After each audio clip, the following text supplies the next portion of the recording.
তাআলা কোরআনুল কারীমে বলে দিয়েছেন কুল্লু নাফসিন যায়িকাতুল মাউত। যেহেতু আমরা মানুষ, আমাদেরকে মৃত্যু অবশ্যই গ্রহণ করতে হবে। তো আসলে আমি ছোট মানুষ, ছাত্র মানুষ, আমি এখানে কথা বলার মতো যোগ্যতা রাখি না।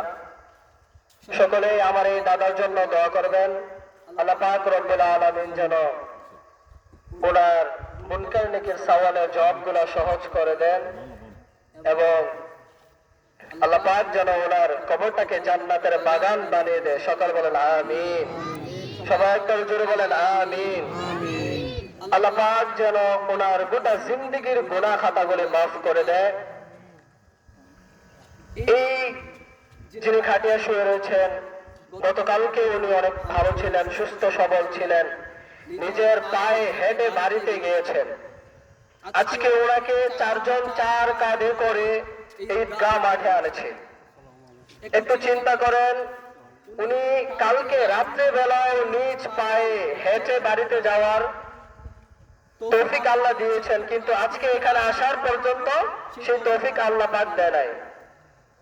আল্লাহ পাক রব্বুল আলামিন আমাকে নির্ধারণ করে রেখেছেন, আমরা যেই হালে না কেন আমাদের মৃত্যু অনিবার্য।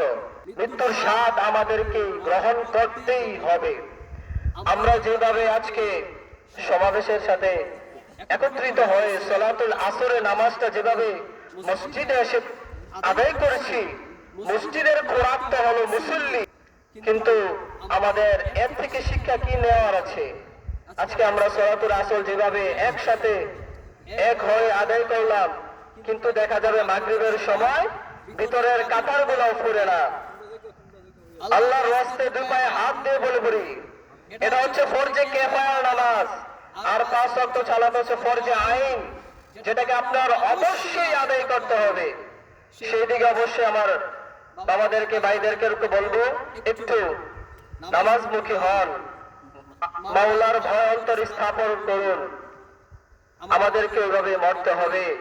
মৃত্যুর আগে আগে যেন মৃত্যুর সম্পদগুলো জোগাড় করতে পারি, ওই কবরের সামানগুলো জোগাড় করতে পারি, সেই তৌফিক যেন আল্লাহ পাক রব্বুল আলামিন আমাদের সবাইকে দান করে। সকলে বলেন আমিন। ওয়া মা তৌফিক ইল্লা বিল্লাহ। আসসালামু আলাইকুম ওয়া রাহমাতুল্লাহ।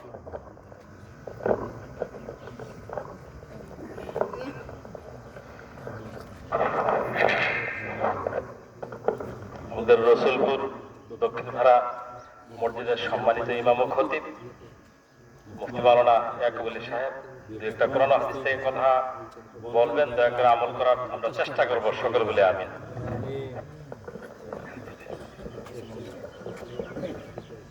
আলহামদুলিল্লাহ রাব্বিল আলামিন ওয়াল আকিবাতু লিল মুত্তাকিন।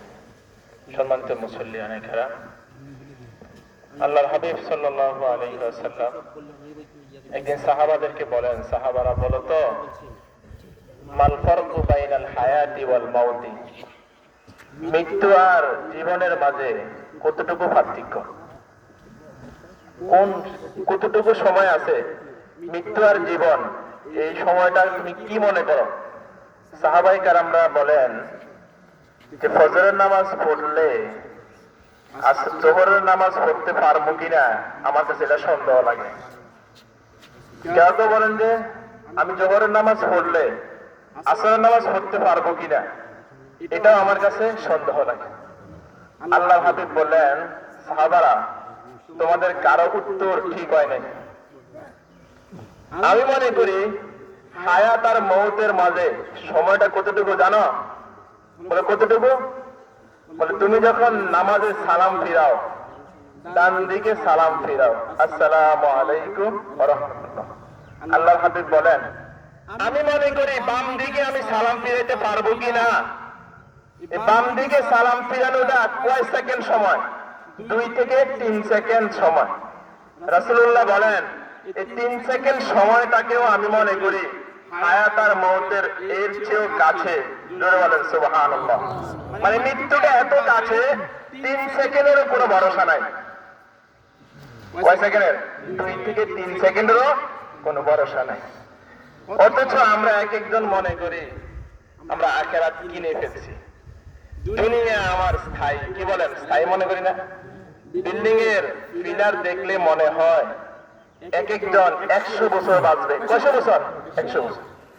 মসজিদের দিকে তাকিয়ে মনে হয় যেন মানুষগুলা 1000 বছরের হায়াত নিয়ে আসছে, আল্লাহর কাছ থেকে একটা পারমিশন, একটা কার্ড নিয়ে আইছে যে আমি 995 বছর বাঁচবো, তো 800 বছর যাক, বাকি শেষের 200 বছর আমি ইবাদত করব। এরকম ভাবছেন না আমাদের?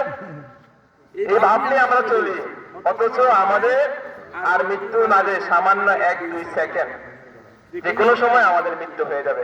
এজন্য ভাইয়েরা আমার, আমি যে কথাটা শেষ মুহূর্তে বলি, যিনি আমাদের সামনে এখানে শুয়ে আছেন, ওনার শরীরে এমন কোন পার্টস আছে যেটা আমাদের শরীরে নাই? সব আছে, আছে না? হাত, পা, অঙ্গ প্রত্যঙ্গ, এমন না যে হাত একটা কম, পা একটা কম, চোখ একটা কম, এমন না, সব আছে। কিন্তু এরপরেও আপনি হাইটা আসছেন, ওনারে কাঁধে করে আনা লাগছে। কারণ কি? কারণ হলো ওনার ভিতরে একটা সম্পদ নাই, সেটা হলো রূহ। বলেন কি? রূহ। ইয়াসআলুনাকা আনির রূহ। আল্লাহর হাবিবকে জিজ্ঞেস করছে রূহ কি জিনিস? আল্লাহর হাবিব সাল্লাল্লাহু আলাইহি ওয়াসাল্লাম বলেন, কুলির রূহু মিন আমরি। রূহটা হলো আল্লাহর একটা আদেশ। আল্লাহ যখন বলবে তুমি আসো, তার গুনাহ সাথে সাথে রূহটা সেকেন্ডের ভিতরে আপনার ভিতর থেকে বের হয়ে যাবে। রূহটা যতদিন আছে ততদিন আপনাকে মানুষ বলে, মানুষ। আপনি একটু হুঁশ আছে। রূহটা যখন নাই তখন আপনাকে মানুষ আর বলে না, মানে হুঁশ নাই, লাশ বলে। কি বলে? লাশ বলে। আল্লাহ তাআলা আমাদেরকে লাশ হওয়ার আগে আগে হুঁশিয়ারের সহিত 5 ওয়াক্ত নামাজ এবং দুনিয়া ও আখিরাত উভয় জাহানকে আল্লাহ তাআলা এবং আল্লাহর হাবিবের সুন্নাত মোতাবেক পরিচালনা করার তৌফিক দান করুন। আমার তাওফিক ইল্লা বিল্লাহ। আসসালামু আলাইকুম ওয়া রাহমাতুল্লাহি ওয়া বারাকাতুহু। এ পর্যায়ে আলোচনা করবেন রসুলপুর পশ্চিমপাড়া জামে মসজিদের ইমাম ও খতিব সাহেব হযরত আল্লামা মাওলানা ক্বারি হাফেজ সুলাইমান আল কাদরি সাহেব। আসসালামু আলাইকুম ওয়া রাহমাতুল্লাহি ওয়া বারাকাতুহু। আমরা সকলে একবার বলি আলহামদুলিল্লাহ। সমস্ত প্রশংসা কার? মহান মালিকের। সুখে এবং দুঃখে এটাই আমরা আদায় করব মৃত্যু পর্যন্ত। সকলে বলি আমিন। সম্মানিত উপস্থিতি, আজকেও আসার পথে ওনার প্রশংসা প্রশংসনীয়। উনি আমাদের রসুলপুর বাজারের একজন বিশিষ্ট ব্যবসায়ী এবং বিশ্বস্ত ব্যবসায়ী, এবং ওনার একজন কাস্টমার আমি। আলহামদুলিল্লাহ বলি। বিশিষ্ট ব্যবসায়ী তো আবার বিশ্বস্ত ব্যবসায়ী, কয়টা হইল? দুইটা। কিন্তু ওনার কাস্টমার কিন্তু আমি। আল্লাহ ওনাকে নিয়ে গেলেন, আমি কিন্তু জানতে চাইছিলাম। আমি আসলাম কিন্তু সন্ধ্যায়। ওনার কথা শোনার সাথে সাথে আমি যখন মন ভেঙে পড়ে গেলাম যে হাসিম ভাই কি অবস্থা, অসুস্থ মানুষ। হুজুর ভাই একটা চা খান, একটু বসেন ভাই। এই ধরনের আলাপ আপ্যায়ন আজকে আসার কথা। আমাদের রসুলপুর পশ্চিমপাড়া মসজিদের সহসভাপতি জনাব নঈম ভাই, সবাই তো চিনেন মনে হয়। নঈম ভাই বলছে হুজুর ওনার ব্যবহারটা ভোলার মতো না, মুখের বচনটা। আলহামদুলিল্লাহ বলেন।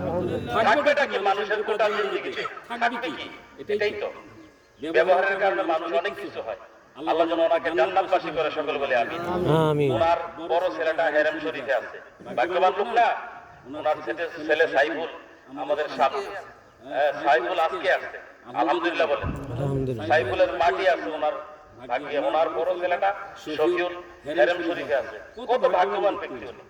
আল্লাহ যেন ওনাকে জান্নাতি মেহমান হিসেবে কবুল করে, সকল বলে আমিন। আরেকটা বিষয়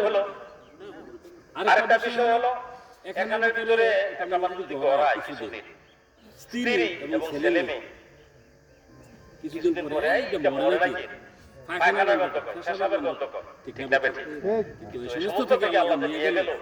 আমি মনে করি আলহামদুলিল্লাহ, আল্লাহ যেন ওনাকে জান্নাতি মেহমান হিসেবে কবুল করে। বিশিষ্ট ব্যবসায়ী তো বিশ্বস্ত ব্যবসায়ী। আল্লাহ পাক ওনাকে ব্যবসাতে সুন্নত তরিকা অনুযায়ী এইভাবে ব্যবসা। আব্দুল জলিল আছেন এখানে, হ্যাঁ উনি এখানে আলহামদুলিল্লাহ মোটামুটি ব্যবসায় আছে নিয়োজিত। তো আমাদের আজকে জানা আপনার হাফেজ মাওলানা জিয়াউর সুমন, উনিও উমরাতে আছে আলহামদুলিল্লাহ। আমাদের গাউসিয়া মসজিদের ইমাম সাহেব বাড়িতে আছে। আর আমাদের এই বংশের বাতি, আমাদের রসুলপুর গ্রামের আলহাজ মরহুম মাইনুদ্দিন হুজুরের ছেলের নাতি আলহামদুলিল্লাহ আমাদের এলাকার বংশের বাতি। আলহামদুলিল্লাহ উনি জানাজার নামাজ পড়াবেন আপনাদেরকে। আল্লাহ পাক যেন হায়াতের মধ্যে বরকত দান করে, সকল বলে আমিন। আর ওনার জন্য অবশ্যই আমরা দোয়া করব।